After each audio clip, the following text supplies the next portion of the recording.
Alors, on va donner la parole à Catherine Kieffer et à Béatrice Albinet-Courneau en abordant la question de l'état végétatif persistant et des personnes en situation post-relationnelle. Je pense que c'est une question très importante du point de vue des décisions. Et on se rappelle tous d'un avis célèbre du Comité consultatif national d'éthique, qui est l'avis numéro 7, où un réanimateur de la région d'Amiens avait dit avec beaucoup d'aplomb que c'était des intermédiaires entre l'animal et l'homme, donc les personnes en état végétatif persistant, ce qui avait fait un très bel avis du Comité consultatif national d'éthique, l'avis numéro 7, que je vous invite à lire ce soir. Voilà, mais vous aurez également dans quelques jours sur notre site, également pour les gens de la mission, ils ont reçu le document, donc le document qui a été rédigé. Alors, peut-être tu peux préciser qui a rédigé ce document de façon à le présenter. Donc c'est un document. Bonjour. Donc c'est un document qui n'a pas du tout la même prétention que celui qui a été présenté tout à l'heure, puisque on s'est réunis de façon assez vraiment dans le chaud du moment. Donc avec l'association Réseau Traumatisme Crânien d'Île-de-France, dont son directeur, Dr Jean-Jacques Weiss, est là avec monsieur James Charenton, son adjoint, et puis différents représentants des unités dites EVC, EPR d'Île-de-France. Et on s'est tous retrouvés au centre éthique de la PHP grâce à Emmanuel Hirschin. Donc on était 8, je crois. Donc c'est vraiment un petit comité, et du fait que ça a été rapide, voilà, il n'y avait pas énormément de monde. Donc, en fait, il y a des similitudes entre les patients de néonatologie et les patients Alzheimer. Et c'est ça que je veux commencer par vous expliquer. Et puis ensuite, Béatrice Albinet-Courneau pourra vous expliquer un petit peu la prise en charge de ces patients et puis les enjeux que nous pose justement la question de la légalisation éventuelle de l'euthanasie. Donc, les patients en état végétatif chronique ou post-relationnels sont des personnes qui ont eu des lésions cérébrales acquises tellement graves qu'ils n'ont pas recouvré toute leur conscience. Donc ils sont également en état d'incapacité d'exprimer leur volonté, et ce qui fait le point commun avec les âges extrêmes de la vie, comme on a vu juste avant. En France, plutôt en Île-de-France, pour avoir une idée du nombre de personnes concernées, il y a actuellement 150 personnes qui sont dans des unités spécialisées, dites donc EVC, EPR. Il y a à peu près une cinquantaine de personnes en attente. Et donc on estime les besoins en Île-de-France à un peu plus de 200. France entière, c'est 2 pour 100 000 habitants. Donc c'est quand même heureusement très rare. Il n'empêche qu'il faut s'en occuper. Donc, dans les deux cas de figure, et après je vous expliquerai le distinguo, ce sont donc des personnes qui sont dans un état de dépendance totale, qui sont sorties du coma, qui ont les yeux ouverts, qui ont un rythme veille-sommeil qui est retrouvé, mais qui sont totalement dépendants d'autrui pour toutes les activités de la vie quotidienne, puisqu'ils sont généralement tétraplégiques, et généralement ils sont dépendants aussi d'une aide, d'une alimentation entérale. Donc ils ne peuvent pas se nourrir seuls, ils doivent être nourris généralement par voie entérale. Parfois il y a besoin d'un maintien d'une trachéotomie aussi pour la respiration. Donc ce sont des gens qui ne peuvent survivre qu'avec un certain nombre de soins de support indispensables. La différence entre un patient en état végétatif chronique et un patient en état dit post-relationnel, c'est justement la conscience qu'il peut avoir de lui-même, de son environnement et ses capacités à interagir avec l'environnement. Ça y est, j'ai perdu le fil, pardonnez-moi.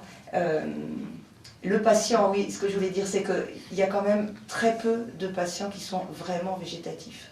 Quasiment l'expérience que font tous les collègues dans les unités UVCPR, c'est que généralement les patients développent des capacités d'interaction avec l'entourage. Et en fait, toute la prise en charge à la phase chronique se fait sur la gestion de ces interactions. Ça va être la partie que va vous développer Béatrice Albinet. Et juste encore un élément qui est important quand on pense à l'euthanasie, c'est la notion du temps. Parce que les questions ne se posent pas de la même façon à la phase initiale et à la phase chronique, que ce soit à 1 an ou à 10 ans.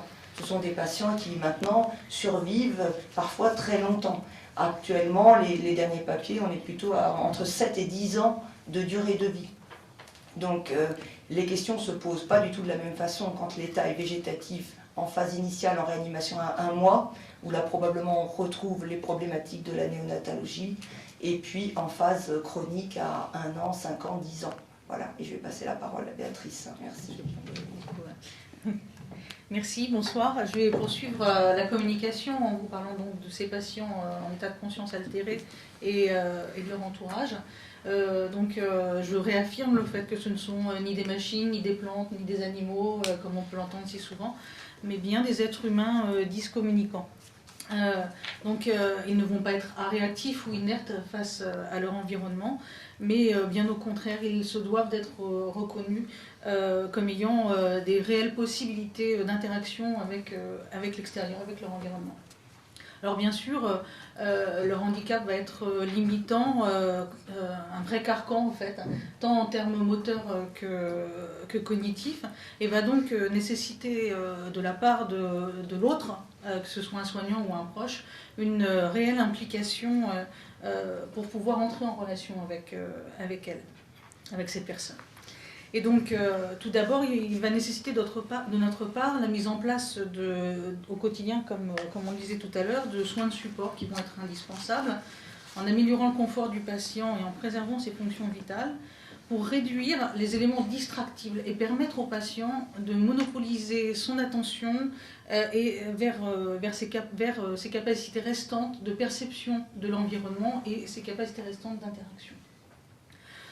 Un petit exemple tout simple qu'on peut comprendre rapidement, traiter la douleur d'un patient qui a un ongle incarné, parce que c'est quelque chose qui arrive assez souvent chez nos patients, va permettre au patient, à ce moment-là, d'être libéré de cette douleur, d'avoir des capacités d'éveil supplémentaires et d'avoir donc une capacité d'interaction supplémentaire. Alors, traiter la douleur, bien sûr, d'abord traiter la douleur, mais ça a aussi un autre sens dans les capacités d'éveil du patient.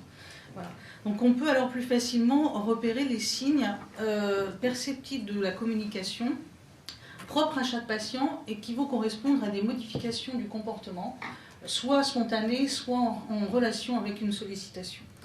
Les symptomatologies de ces signes vont aussi être modifiées par le handicap du patient, par ses lésions cérébrales. Donc ça complexifie, on va dire encore, les capacités de détection. Et donc, cette détection va nécessiter de la part de l'entourage, que ce soit les proches ou les soignants, une nécessaire attention, une nécessaire capacité d'observation, mais aussi une nécessaire volonté d'entrer en lien avec lui. Et de ce fait, il va falloir apprendre à connaître la personne, ou pour les proches, à la redécouvrir.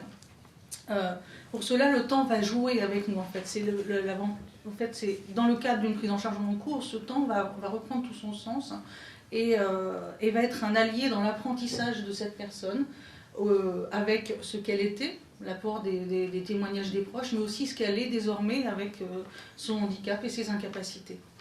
Et donc, la personne en état de conscience altéré, à partir de ce moment-là, va pouvoir continuer à s'inscrire dans le noyau familial ou social, dont il devient d'ailleurs le plus souvent le personnage central désormais. Et c'est son vécu à cette personne, dans sa complexité, qui en fixant les limites, va guider les définitions et les prises de décision qui concernent son projet de soins et son projet de vie. La personne en état de conscience altéré va ainsi être définie en tant que sujet, non pas tant en termes d'autonomie ou de capacité de manifester son consentement ou ses choix, mais plutôt dans ses capacités d'interaction avec l'environnement et sa place retrouvée au sein du groupe familial et du groupe social. Voilà. C'est cette réhumanisation qui va permettre aux proches du patient de retrouver le sens de sa vie et de l'adapter au handicap existant et à son nouveau positionnement justement au sein de ce tissu familial et social. Alors en général, il y a très peu de demandes d'euthanasie chez nos patients qu'on suit au long cours, parce qu'en fait les familles vont redessiner un lien avec cette nouvelle personne après le traumatisme et vont être plutôt dans l'espoir de découverte, de progrès, et elles sont donc plutôt dans une pulsion de vie et beaucoup plus rarement dans la pulsion de mort que pourrait représenter l'euthanasie. Alors il peut arriver parfois que cette demande d'euthanasie survienne, émanant d'un proche, mais en général cela s'inscrit plus dans le cadre d'une souffrance qui correspond plus à une difficulté de vivre le deuil de la personne préexistante. Et donc dans ce cadre, l'accompagnement qu'on doit faire au quotidien dans l'acceptation de cette nouvelle personne qui est à la fois un mélange de celle qu'elle était avant et de celle qu'elle est maintenant.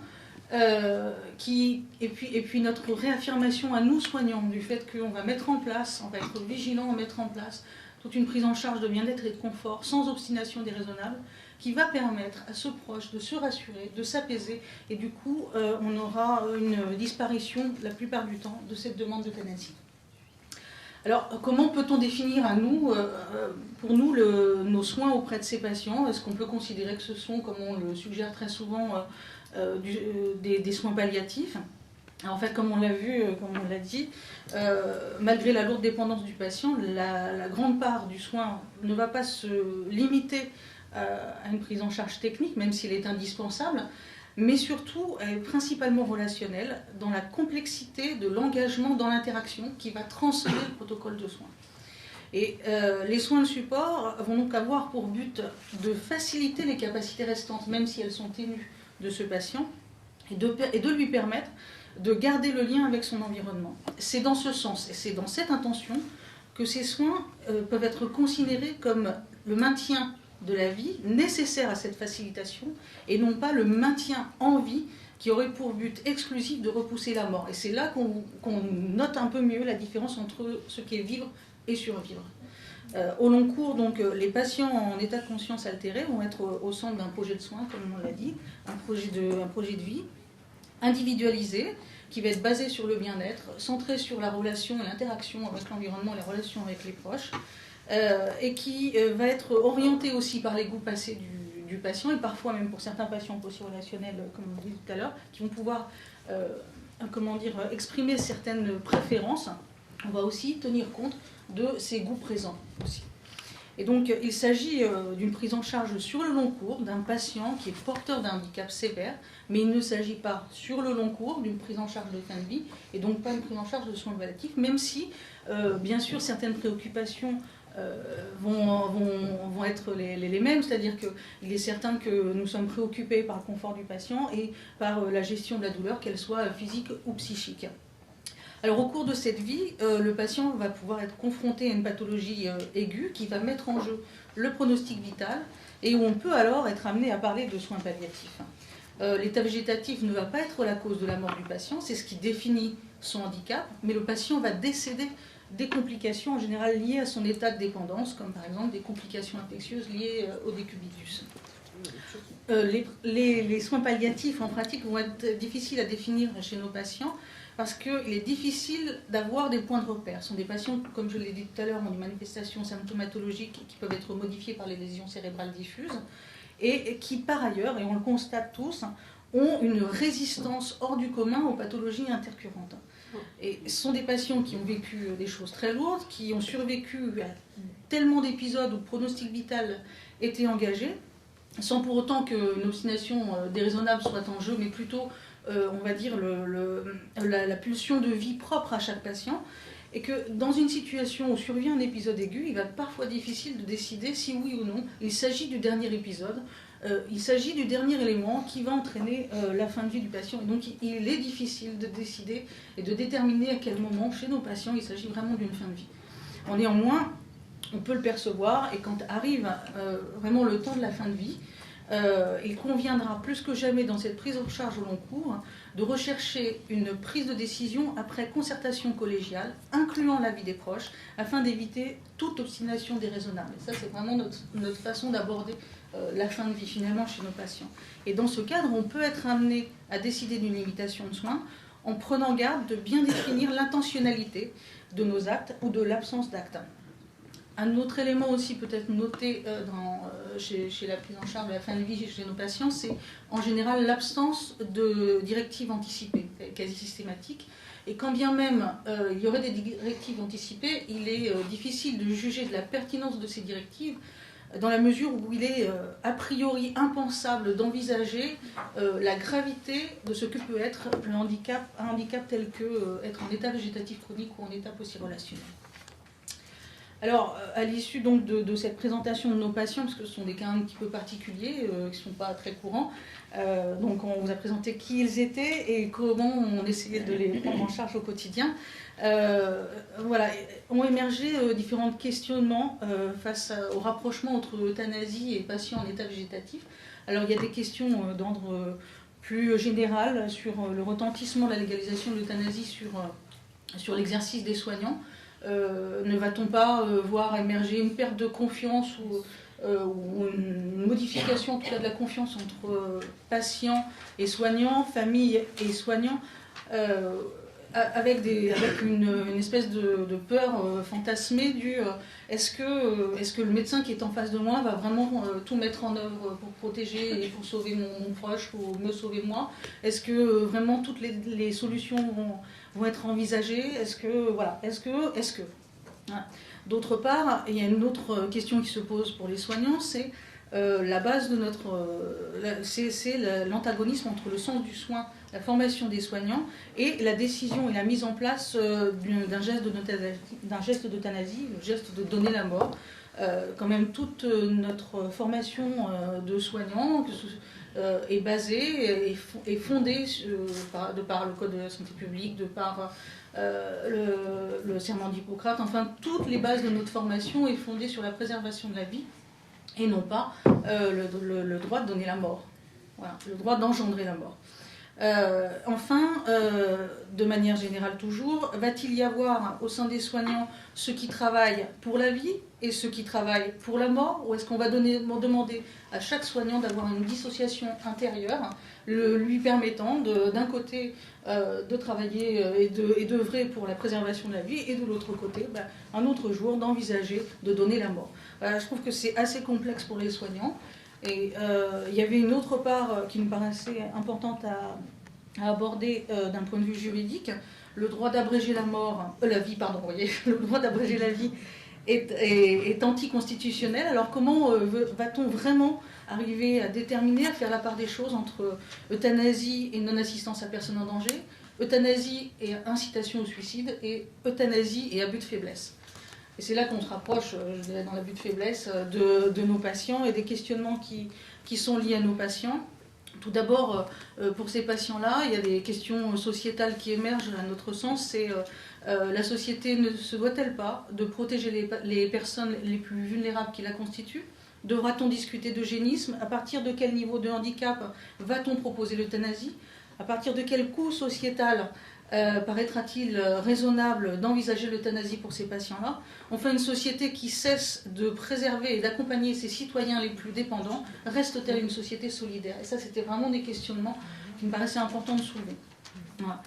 Par ailleurs, si on se recentre sur nos patients, et vous l'avez dit aussi, parce qu'ils se rapprochent de ces patients de néonatologie, de ces patients Alzheimer, voilà, ils ont perdu leur difficulté à exprimer, comme vous l'avez dit, des choix éclairés et volontaires. Alors comment peut-on leur demander d'envisager l'euthanasie?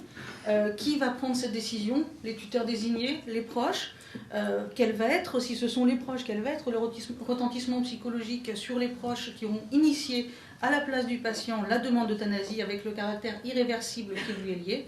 Et enfin, comment ces proches continueront-ils à investir cette personne en état de conscience altéré si la société lui dénie le droit d'exister? Je vous remercie de votre attention.